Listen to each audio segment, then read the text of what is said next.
많은 은혜 받기 소망합니다. 감사합니다. 잠시 기도하겠습니다. 사랑해 주님, 점심을 먹고 말씀의 자리에 다시 나왔습니다. 주님, 피곤할 수도 있고 졸릴 수도 있겠지만 우리의 눈꺼풀과 우리의 마음을 주관하여 주셔서 예배드리게 하시고 말씀을 나누게 하시고 주시는 말씀으로 또한 세상으로 나아가 주의 은혜 가운데 살아가는 주의 자녀들, 복된 갈릴리 모든 성도님들 될 수 있도록 인도하여 주시옵소서. 성령 하나님 주관하여 주실 줄 믿사오며 이 모든 말씀 우리 주 예수 그리스도 이름으로 기도드리옵나이다. 아멘. 다시금 예배의 자리로 나오실 갈릴리 모든 성도님들을 축복합니다. 지난 예배 시간에 어디까지 생각이 나실까요? 도대체 지난 오후 예배 시간에 무슨 내용이었을까? 막 생각해 보세요. 다윗은 분명히 나왔을 거고 무엇을 들으셨을까? 다윗이 성전 건축을 하나님께 이야기했습니다. 그리고 나단이 자신이 승낙했다가 하나님께서 야, 안 돼 라고 이야기를 하시죠. 그래서 유보시키는 내용이었습니다. 다윗은 정말 선한 마음으로 하나님의 전을 건축하기를 원했습니다. 자기가 가난하던 시절에 힘이 없고 굴에서 그렇게 기도했었던 그때 생각을 하면서 이제 통일 왕국의 왕이 되었으니 레바논의 백향목과 대표 백향목으로 만든 좋은 곳에서 자신은 살고 있지만 하나님의 성전은 하나님의 언약궤는 여전히 그 궤 안에 있기 때문에 성전을 짓고 싶었던 마음이었습니다. 최선을 다해 드리고 싶었던 그 순수한 마음이 있었죠. 그 순수하고 선한 마음을 하나님은 아셔서 다윗의 성전 계획을 비난하거나 그렇게 이야기하지 않으시고 유보하십니다. 다윗의 사명이 하나님 중심의 신정국가 통일 이스라엘을 기반으로 놓는 데까지였습니다. 이것이 하나님의 계획이시었고요. 하지만 하나님은 인간의 화해 장소인 성전 건축은 평화의 왕 솔로몬에게 주어질 것을 이야기합니다. 누가 옳고 그르냐 그런 이야기를 하자는 게 아니었습니다.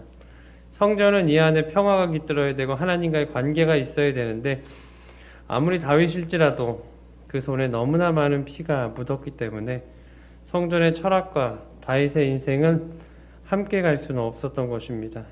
그래서 하나님은 다윗이 좋은 의견을 내고 너무나 기특한 생각이었지만 그 손에 성전을 맡기지 않으시죠. 솔로몬, 평화의 왕 솔로몬에게 맡기게 됩니다. 그것이 바로 하나님의 섭리라는 것입니다. 그리고 하나님이 늘 옳습니다. 그런데 우리는 선한 소원을 가지고 하나님 앞에 일하려고 할 때 이런 생각이 들죠. 좋은 건 다 내가 하고 싶다. 이건 선한 욕심입니다. 내가 하기 싫어서 난 이것도 하기 싫어 저것도 하기 싫어 막 이러는 것이 아닌 하나님 저 이것도 하고 싶어요 저것도 하고 싶어요 라고 생각하는 그 마음의 열망, 하나님에 대한 그 사랑, 우린 그 마음이 있죠. 그런데 간혹 하나님은 우리에게 그걸 허락하지 않으실 때가 있습니다. 오늘 다윗과 같이 말입니다. 그런데 하나님께서 나에게 거절하셨을 때 그때 멈출 수 있어야 합니다. 그것이 영적으로 성숙한 자의 모습을 이야기합니다. 하나님께서 모든 것을 그래 하다가 노 하셨을 때 알겠습니다 할 수 있었던 다윗, 그것이 바로 축복이고 하나님은 그런 다윗에게 오늘 말씀, 여러분들이 읽었었던 그 말씀의 축복을 허락해 주십니다. 8절에 보면 내 백성 이스라엘의 주권자로 삼겠다라고 이야기하십니다. 내 백성의 주권자로 너를 삼을 거다라는 것입니다. 이전에 너는 양치기였어, 목자였어. 그런데 너는 이제 왕이 됐어. 왜 옛날 이야기를 상기시켜 줄까요? 두 가지 이유입니다. 다윗 네가 어디서 왔는지 잊지 말고 기억하라라는 것이죠. 잃어버리지 말고 기억하라.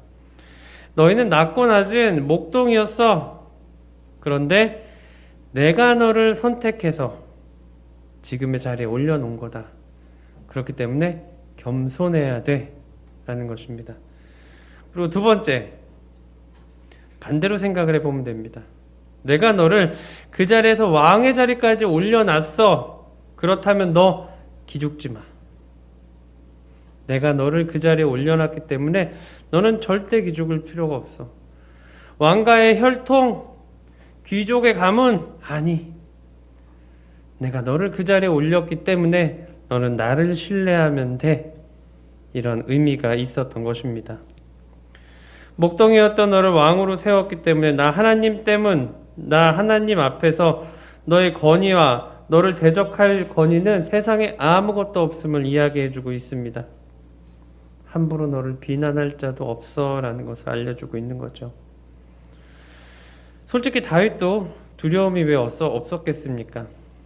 어린 나이에 기름 부음을 받았는데 계속해서 사울에게 쫓겨다니다가 결국 왕은 되긴 됐는데 막상 통일왕국의 왕이 되고 나니 근심 걱정에 밀려오겠죠. 어떻게 하면 될까? 내가 무엇을 하면 될까?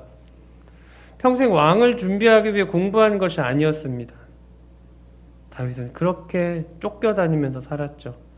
살기 위해 살았던 모습, 그러다 왕이 된 것입니다.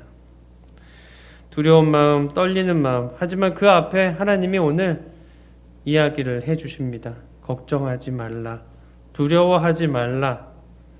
그리고 과거를 생각해봐. 내가 이런 하나님이야 라는 것을 다윗에게 알려주고 있습니다. 내가 가는 모든 곳에서 내가 너와 함께 있어 내 모든 원수를 너의 앞에서 멸할 것이다 라고 약속을 하시죠. 이 말씀은 하나님이 저에게도 주신 말씀입니다. 올 한 해 우리들 기도로 살아가기를 소망합니다. 이 음성은 우리 갈릴리 모든 성도님들이 함께 듣기를 원합니다. 원수들이 언제 우리에게 올지 무섭습니다. 하지만 하나님께서 내가 너의 이름을 위대하게 만들어 주겠다라고 하셨습니다. 세상에서 위대해진다라는 건 유명해지는 거죠. 그런데 세상에서 유명해지고 나면 뒤에서 뭐 이렇게 안 좋은 이야기들이 많이 나옵니다. 얘가 원래 이랬던 사람이었어. 이런 실수를 했어. 이런 잘못을 했어. 그런데 하나님이 위대하게 만들어 놓으시면 감히 누가 그 인물에 대해서 뭐라고 토를 달 수가 있겠습니까? 하나님이 세워놓은 명성을 누가 뒤흔들 수 있겠습니까? 아무도 그렇게 할 수 없습니다. 그래서 10절에 말씀하십니다. 전에는 이스라엘 백성들이 한 곳에 있었는 것 같지만 한 곳에 살지 못했음을 말합니다. 광야에서 40년 약속의 땅으로 왔지만 완벽한 정복을 이루지 못했습니다. 여호수아가 죽자 계속해서 외세의 침략이 몰려왔고요. 전쟁에서 마을이 불타면 어떻게 합니까? 또 다른 곳으로 이주합니다. 그렇게 옮겨 다니면 유랑민처럼 그렇게 불안한 수십 년을 이스라엘 백성은 살아왔습니다. 그런데 하나님 오늘 다윗에게 이야기합니다. 너의 시대는 이제 그게 끝이다 라는 겁니다. 그렇게 어찌할 바 모르고 흘러다녔었던 인생은 이제 끝이다. 너의 통치 밑에서 백성들은 다시 그런 유랑 생활을 할 필요가 없고 한 곳에 모여서 평안을 누리고 살아갈 것이다 라는 약속을 받게 됩니다. 왕에게 있어 정말 최고의 약속이죠. 주변의 강대국들이 너희들을 이렇게 얕보지 못할 거야. 감히 전쟁을 할지도 못할 거고 전쟁을 할지라도 너희들은 승리할 거야. 두려워하지 마. 이거를 다윗에게 하나님은 약속하십니다. 우리 갈릴리 교회 올 한 해가 하나님의 이러한 계획 가운데 든든히 세워가는 한 해 되시기를 축원합니다. 다윗이 하나님께 집을 지어드리겠다고 했죠. 그런데 하나님께서 성전 건축은 내가 하는 게 아니야. 그리고 나서 대신 내가 너를 위해서 집을 지어줄게 라고 하신 것입니다. 하나님이 지어주시겠다는 그 집은 물리적인 건물이 아니라 다윗의 후손들, 그의 가문에 대한 미래를 이야기합니다. 실제로 유다 왕국을 보면 다윗의 후손 왕들이 잘하지 못했습니다. 부족했습니다. 그런데 그럼에도 불구하고 500년 동안 하나님은 지켜보아 주십니다. 역대상하 열왕기상하에 보면 이야기합니다. 내가 다윗에게 한 언약 때문에 너를 축복한다. 하나님이 다윗과의 약속이 있었기 때문에 그 왕가가 잘못하고 있는 것들을 지켜보고 그냥 넘어가 주셨다라는 것이죠. 네가 잘해서가 아닌 다윗과의 약속 때문에 내가 지금 그냥 두는 것이다 라는 것입니다. 하나님을 사랑하는 믿음의 선조가 있다라면 우리는 얼마나 감사할까요? 몇 대를 이어오던 그런 믿음의 가정이었고 하나님께 약속받았던 그 500년의 시간, 그리고 우리가 지금 그 500년을 살아가고 있다라면 얼마나 좋겠습니까? 지금 이곳에 계신 모든 성도님들은 다윗과 같은 믿음의 가정을 이루어가는 귀하고 복된 주의 자녀 되시기를 축원합니다. 500년이랍니다. 500년. 못해도 4, 5대는 하나님께서 안전하게 지켜주시는 겁니다. 그런데 우리 당대라면 얼마나 힘들까요? 내가 내 신앙을 지켜가는 그 당대라면 얼마나 힘들겠습니까? 고난 가운데 부르짖고 그래서 인도해 주신 출애굽, 광야에서의 생활, 가나안에 들어는 갔는데 그 안에서도 계속되는 전쟁, 힘든 하루하루를 당대는 보내게 되는 것입니다. 이 길이 맞는 것인지 이 길이 틀린 것인지 누구에게 물어볼 수도 없습니다. 하지만 다윗은 그 순수함을 가지고 하나님 앞에 기도하며 나아갈 때 하나님께서는 다윗을 통해 그 후대의 복의 복을 허락하십니다. 예배 자리를 지켜가며 후대에게 복을 밀려줄 수 있는 귀하고 복된 가정의 귀한 믿음의 부모님들 되시기를 축원합니다. 12절 13절을 보면 하나님의 계획을 이야기하십니다. 우리가 하나님의 일을 볼 때 큰 그림, 하나님은 이런 큰 그림이 있으셨구나 라는 것을 알게 되죠. 믿음의 선진들이 넘겨준 바톤이 있습니다. 나에게 허락하신 바톤. 그럼 나는 그 바톤을 가지고 세상을 살아가다가 하나님이 너 이제 끝이다 라고 할 때 다음 세대에게 그 바톤을 물려줄 수 있기를 원합니다. 우리 갈릴리 교회도 우리에게 바톤을 주었습니다.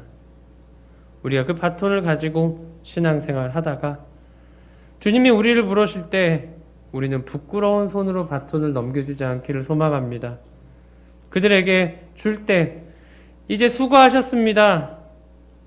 저희가 잘 이어가겠습니다 라고 바톤을 주어갈 수 있기를 원합니다.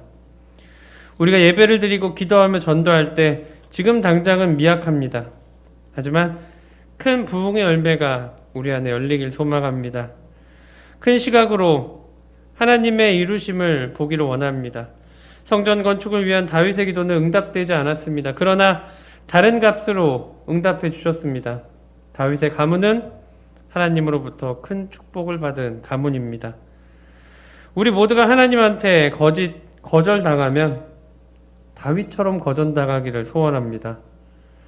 생각지도 못한 것으로 대신 주시는 거죠.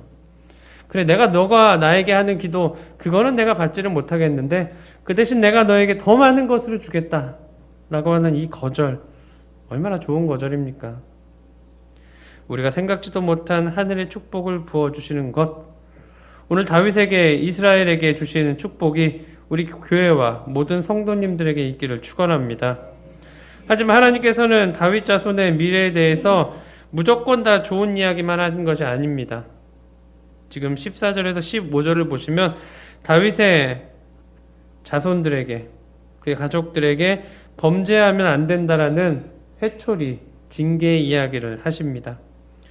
그러나 다윗처럼 그렇게 허무하게, 사울처럼 그렇게 허무하게는 망하지 않으리라라고 알려주십니다. 너희도 잘못하면 혼날 거야. 다만 사울처럼 허무하게 망하지는 않을 것이다 라는 것입니다. 16절에 보면 내 집과 내 나라가 내 앞에서 영원히 보존되고 내 왕위가 영원히 경고하리라 라고 말합니다. 생각할 수 있죠. 영원히 경고할 것이면 다윗의 가문은 망하지 말았어야 되는데, 이스라엘은 그러면 남북으로 나눠지고 포로로 끌려가지 말았어야 되는데, 이런 생각을 할 수 있죠. 하지만 하나님께서 500년 동안 지켜주십니다. 하나님께서 500년 동안 지켜주시고 구약의 다윗은 신약의 예수 그리스도를 예표합니다. 예수 그리스도가 이 땅에 오시는 것, 그것을 바로 그를 통해서 그 구원이 우리 안에 평생토록 멈추지 않음을 이야기합니다. 그렇다면 오늘 다윗에게 주신 이 약속을 통해서 우리가 알아야 되는 것은 무엇일까요? 그것은 바로 다윗의 리더십 밑으로 들어간 군인들은 망하지 않습니다. 다윗의 리더십 밑으로 들어간 군사들은 전쟁에 패하지 않았습니다. 그렇다면 이제 우리가 들어가야 될 곳은 예수 그리스도의 리더십 안에 들어가기를 원합니다. 우리가 예수 그리스도의 리더십 안에, 예수 그리스도의 신앙 안에, 예수 그리스도의 계획 안에 들어가는 갈릴리 모든 성도님들 되시기를 원합니다. 그렇게 들어가면 아무리 힘없는 군사도 다윗의 군사는 승리를 얻게 됩니다. 아무리 연약한 영혼일지라도 예수 그리스도의 군사는 승리를 얻게 된다라는 것입니다. 예수님의 통치 밑으로 온전히 들어갈 때, 반반 걸쳐 있는 거 말고요. 그의 리더십에 온전히 들어갈 때 우리에게 약속하신 그 영원한 승리를 주신다라는 것입니다.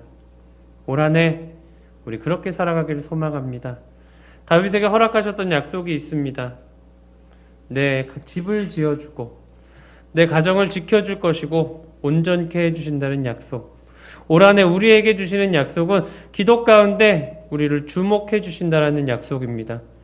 기도함으로 예수 그리스도의 온전한 통치 아래 들어가는 한 해, 그렇게 나아갈 때 주님께서 우리를 지켜주시고 보호해 주시는 은혜가 각각의 인생 가운데, 삶의 기도 제목 가운데 있기를 주님의 이름으로 축원합니다. 기도하시겠습니다.